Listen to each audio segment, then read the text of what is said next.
Abonne-toi dès maintenant à Le Déclic pour ne rien rater. Chaque jour, découvre des vidéos inspirantes sur la politique, le business et la motivation. Active la cloche pour recevoir toutes les notifications et partager les vidéos avec ton entourage.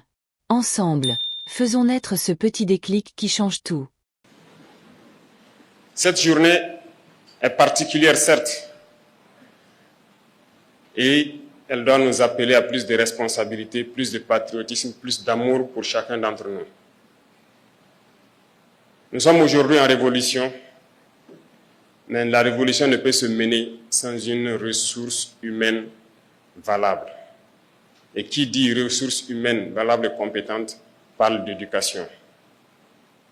Voilà pourquoi nous attachons beaucoup de prix à l'éducation, mais surtout à l'excellence dans l'éducation. Une fois de plus, je vous félicite pour le diplôme que vous venez de décrocher et pour la suite de votre parcours scolaire et universitaire et professionnel pour certains d'entre vous. Et chers enseignants qui accompagnent ces enfants tous les jours, je vous remercie pour tout le travail abattu du fond du cœur. Les enfants passent plus de temps avec les enseignants qu'avec leurs parents aujourd'hui. Vous êtes en plus de ceux qui donnent la connaissance, ceux-là qui contribuent à les éduquer. Et je souhaiterais qu'en plus de votre rôle de donner la connaissance, que vous n'attendiez pas que nous imposions ou que nous créions un programme d'instruction civique ou de patriotisme. Vous devrez prendre ces initiatives pour les incorporer désormais dans votre quotidien. Chaque jour, prendre 30 minutes de votre temps ou 1 heure pour enseigner aux enfants l'amour de la patrie, l'amour du prochain, la solidarité, l'intégrité, le patriotisme, bref, toutes les valeurs que nos ancêtres nous ont léguées seraient un bon atout pour ces jeunes générations. Nous ne pouvons pas mener la lutte contre l'impérialisme et ses manifestations sans une jeunesse éveillée, consciente des enjeux du moment et qui comprend pourquoi notre terre est menacée et pourquoi nous devons nous battre pour survivre. Nous comptons beaucoup sur vous pour continuer ce combat et continuer donc à enrichir les programmes scolaires pour que ces jeunes qui sont avec vous puissent être les vrais citoyens et les bons citoyens de demain que nous cherchons. Certes, nous avons initié beaucoup de programmes tels que l'immersion patriotique avec les bacheliers cette année, mais c'est un programme qui va s'étendre à tous les lycées jusqu'au primaire. Parce que nous voulons que vous puissiez comprendre la situation de votre pays, la situation du monde, et pouvoir vous battre pour libérer votre pays et faire en sorte que le Burkina Faso rayonne et soit un modèle.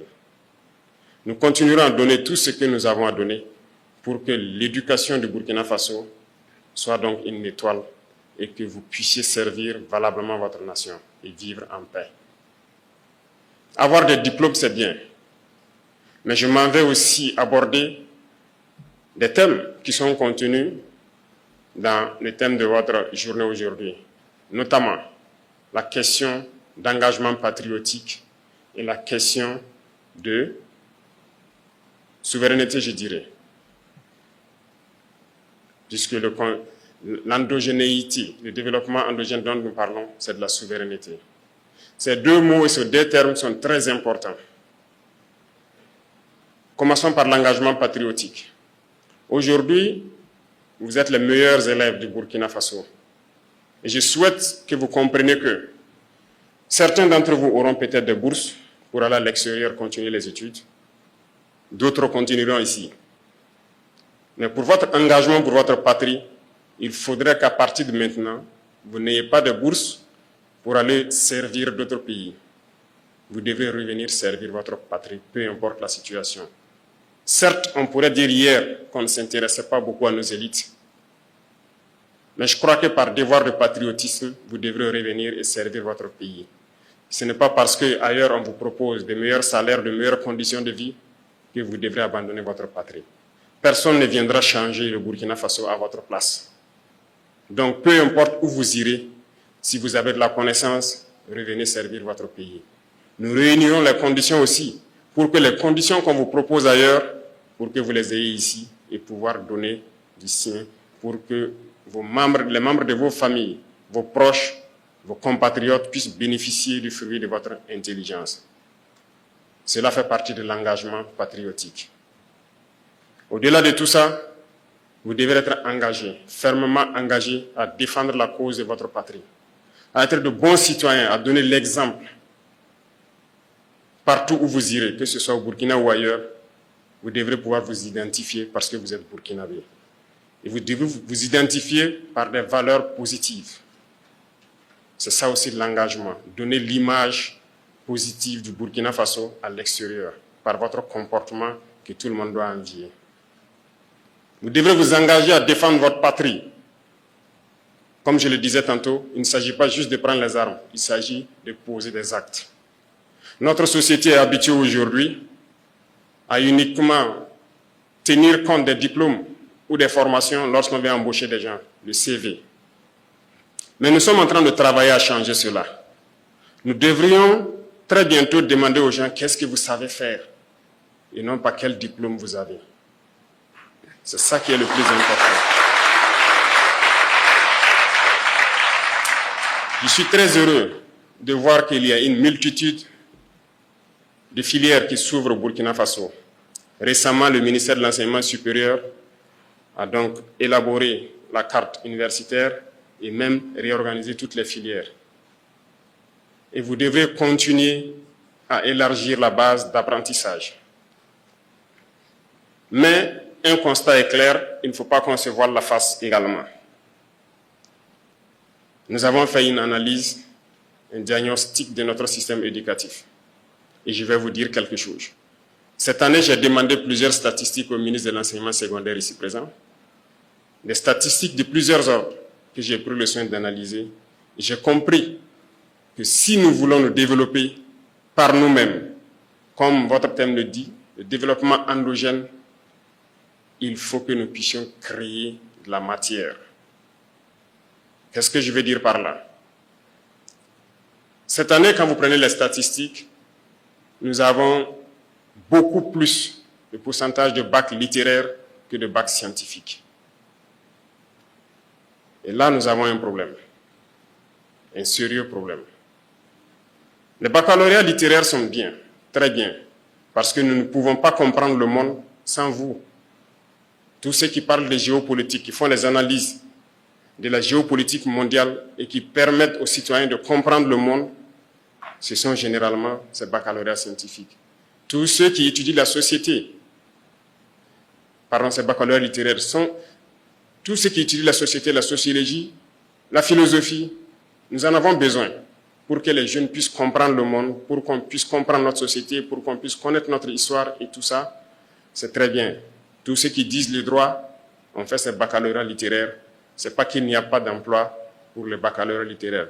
Mais ça ne doit pas être plus que le baccalauréat scientifique. Pourquoi je le dis? Le monde des sciences, c'est la réalité des faits. Qu'est-ce que vous faites aujourd'hui sans la science? D'abord, pour être en bonne santé ici, nous avons tous besoin de médecins. Ils sont bien scientifiques. Ce matin, ou durant tout votre cursus scolaire, vous êtes déplacés pour l'école. Chacun a peut-être enfourché son vélo, d'autres des motos. C'est de la mécanique. C'est la science. L'asphalte, le goudron sur lequel nous roulons, c'est la science. Les belles rues que nous voyons par-ci, par-là, c'est le génie civil, c'est la science. Tout le monde mange. Pour cultiver, vous avez besoin d'être scientifique, puisque l'engrais chimique que vous mettez sous vos plants, c'est de la chimie. Pour transformer nos matières premières, nous avons besoin de connaître la chimie, la physique et même la mécanique. Nous voulons nous industrialiser, ce sont les machines. Au quotidien, nous vivons donc avec le besoin de mentalité scientifique. Le textile que nous portons aujourd'hui, certes, le façon d'Anfani est en belle promotion, mais beaucoup d'entre vous ont porté des habits importés, tissés ailleurs par des machines fabriquées par des scientifiques. Les chaises sur lesquelles vous êtes assis sûrement sont importées, fabriquées par des gens qui ont développé la science.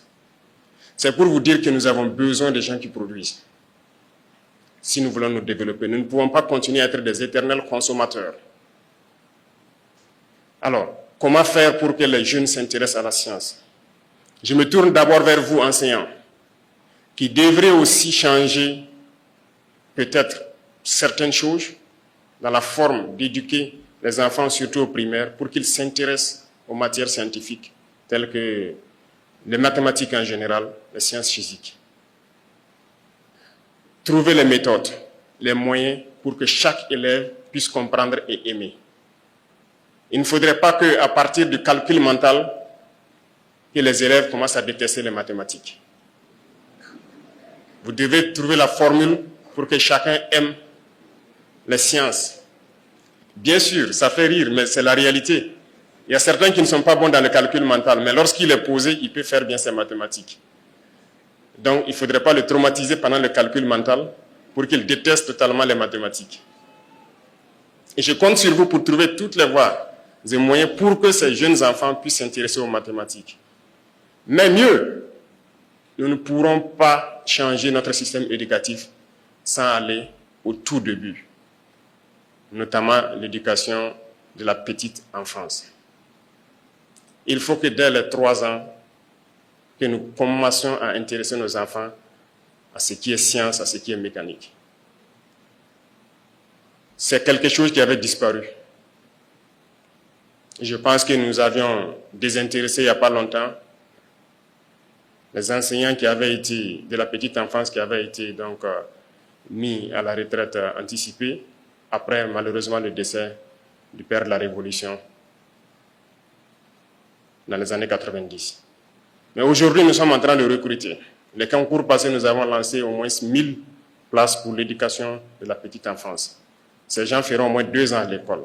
Mais dans l'urgence, nous avons lancé encore une cohorte de 300, si je ne me trompe, qui sont déjà formés, que nous devons recruter cette année pour qu'ils puissent commencer dès la rentrée prochaine et que nous puissions avoir des écoles maternelles un peu partout. Mais nous devons aussi équiper ces écoles maternelles pour que les enfants puissent apprendre à libérer leur génie créateur dès la base. Si nous ratons cette base, nous ratons tout. Aujourd'hui, nous investissons beaucoup dans l'éducation.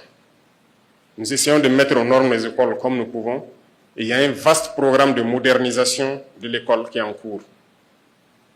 Nous ne pouvons plus concevoir que vous soyez à l'école et que vous passez votre temps à équilibrer des équations chimiques sans jamais aller dans un laboratoire faire la réaction chimique en tant que telle. Nous travaillons pour cela. Ceux-là qui ont fait les bacs techniques, je vous félicite. Mais vous ne devez pas être là à dessiner des engrenages sur les papiers sans pouvoir avoir vos machines, vos tours et fabriquer les engrenages.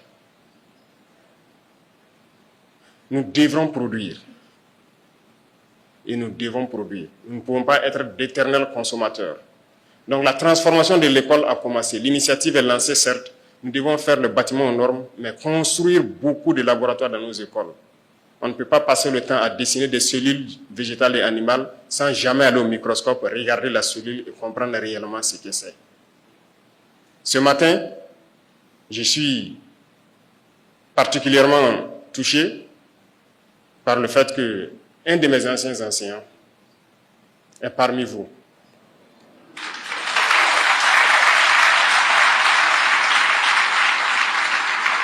Et il a été élu meilleur enseignant. Je le félicite. Monsieur Zalé Adama.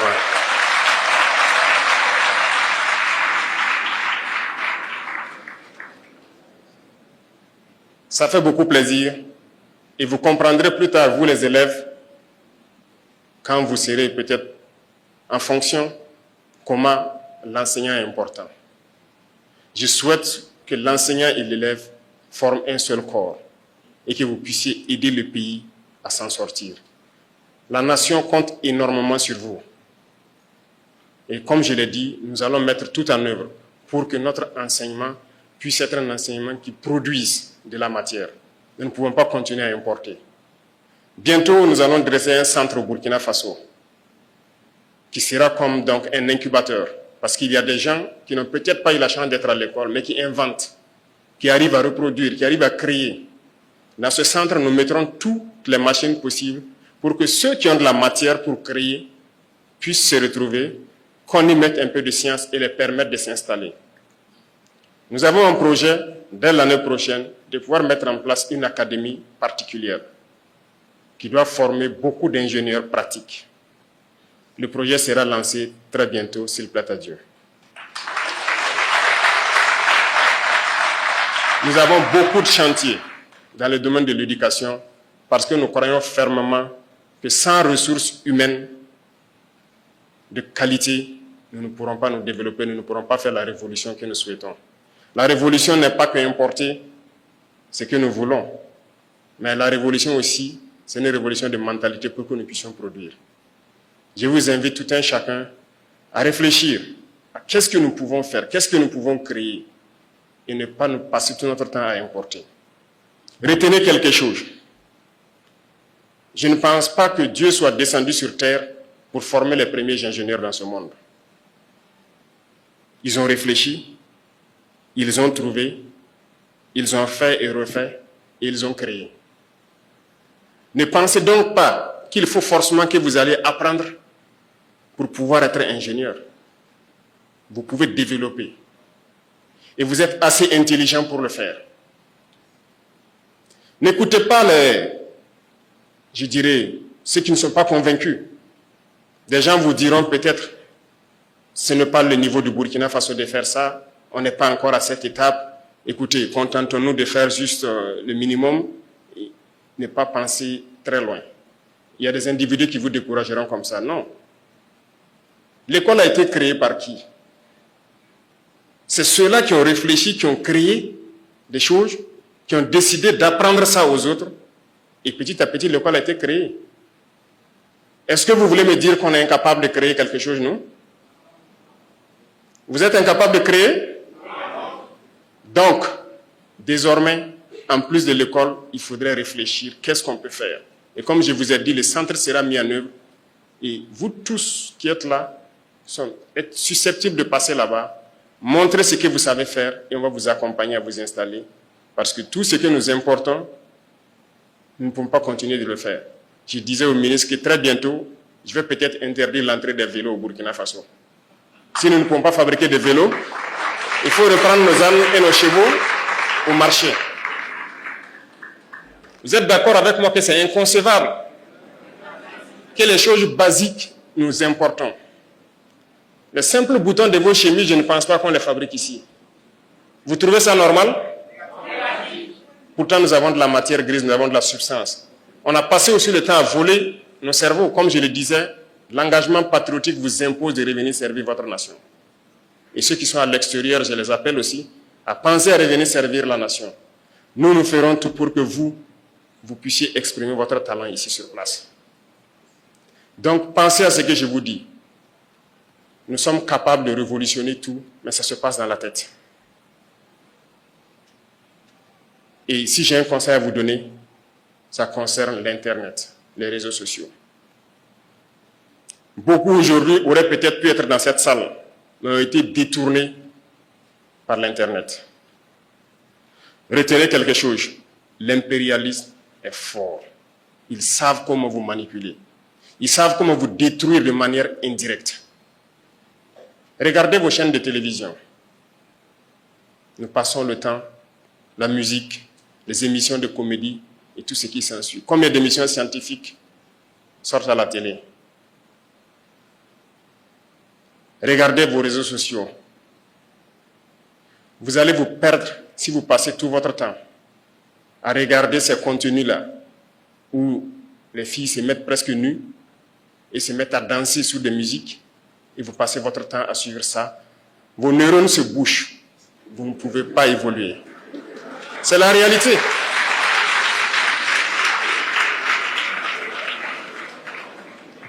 Le plaisir est une chose, la connaissance est une autre chose. On ne dit pas de ne pas se distraire. Vous pouvez vous distraire. Mais le conseil que j'ai à vous donner, souvent on ne le dit pas haut et fort. Mais au fond, tout le monde sait que c'est un mal qui nous ronge. Et moi, je tiens aujourd'hui à vous le dire. Ça peut ne pas plaire aux gens. Et généralement, nos jeunes filles, pardonnez-moi, Vous êtes déjà toutes belles. Vous êtes les plus belles. Vous n'avez pas besoin de vous exposer sur les réseaux sociaux. Arrêtez ça. Nous devons nous concentrer sur l'essentiel. Il y a des gens qui passent leur temps à conscientiser pour que les gens se réveillent, à faire comprendre le monde. Ces gens-là ne sont pas très suivis. Il y a des gens qui passent leur temps à montrer tout ce qui est scientifique sur les réseaux sociaux. Ces gens ne sont pas très suivis. Regardez, certains artisans, je ne sais pas, dans le Pakistan ou je ne sais quoi, montrent à travers les réseaux sociaux comment fabriquer des objets élémentaires. Mais ça ne nous intéresse pas. C'est ceux-là qui créent le contenu avec des filles qui se montrent nues sur les réseaux sociaux. C'est ça qui nous intéresse. Jeunesse, il faut faire attention. Si vous vous intéressez à ces choses, vos neurones se bougent, vous ne pourrez plus réfléchir. Et c'est dangereux pour vous. Nous n'avons pas besoin de ça. Il y a des moments pour se distraire, mais le gros de votre temps, vous devrez vous concentrer à étudier et à créer. Vous me promettez que vous allez créer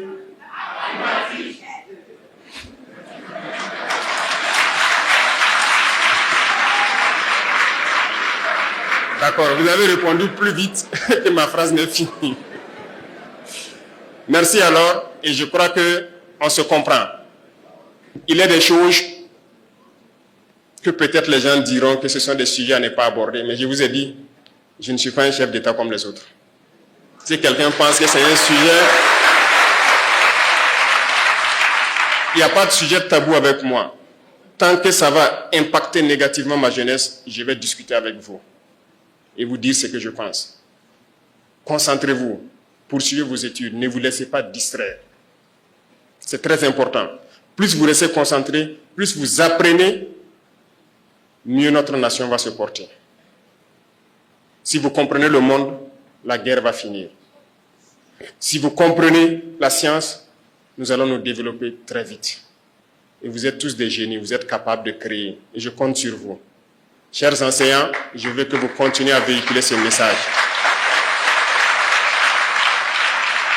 Et chers parents, je vous interpelle vous aussi. Faites en sorte que la télévision, les réseaux sociaux, que vous puissiez diminuer l'intensité avec les enfants. Ils ont besoin d'apprendre, leurs cerveaux ont besoin de se développer. Lorsqu'ils sont accros à ces objets, ils ne peuvent plus réfléchir. Tout est orienté vers la déperdition. C'est très dangereux. Faites des efforts. La nation a besoin de ses enfants. L'Afrique a besoin de quitter cette situation. Et ils ont fabriqué tout pour endormir l'Afrique. Les programmes que vous regardez sur vos réseaux sociaux ne sont pas les mêmes programmes que eux-mêmes ont créés, que leurs enfants suivent. Comprenez ça. Prenez vos applications où vous suivez ce que je dis qui n'est pas bien. Les pays qui l'ont créé, dans leur pays, leurs enfants ne suivent pas ce que vous suivez. Pourquoi ils font ça? C'est pour vous enfermer, que vos cerveaux ne se développent plus jamais et que vous soyez là à être des consommateurs. Et qui dit consommateur, ce sont vos matières premières que vous allez être obligés de brader pour pouvoir avoir le luxe qu'ils vous vendent. Bref, je tenais à vous donner des conseils également, en plus de vous féliciter, de vous encourager. Parce que la nation a besoin de vous. Nous devons bâtir notre pays. Nous devons libérer notre pays. Nous devons revivre en paix. Nous devons être développés. Et nous ne pouvons le faire que dans cette union, que dans cette harmonie et dans la recherche de la connaissance. Je compte sur vous pour que le Burkina Faso rayonne haut et partout dans ce monde. Que vous portez haut le drapeau du Burkina Faso et que notre pays puisse être un exemple, que toute l'Afrique puisse s'unir un jour et que nous puissions vaincre tous ces fléaux qui détruisent l'Afrique. Merci beaucoup à vous. Je vous souhaite très bonne chance. Que Dieu vous accompagne dans votre cursus scolaire suivant, universitaire et dans les professions que certains auront choisies. Que Dieu continue de protéger et accompagner nos vaillants enseignants qui se battent jour et nuit sur tous les terrains pour donner la connaissance aux enfants. Je vous tire mon chapeau. Vous êtes des combattants de cette patrie. Continuez votre travail noble et continuez à encadrer. Merci beaucoup à tous et je vous souhaite une très belle cérémonie, une très belle journée. Profitez donc de votre temps. Abonne-toi dès maintenant à Le Déclic pour ne rien rater. Chaque jour, Découvre des vidéos inspirantes sur la politique, le business et la motivation. Active la cloche pour recevoir toutes les notifications et partager les vidéos avec ton entourage. Ensemble, faisons naître ce petit déclic qui change tout.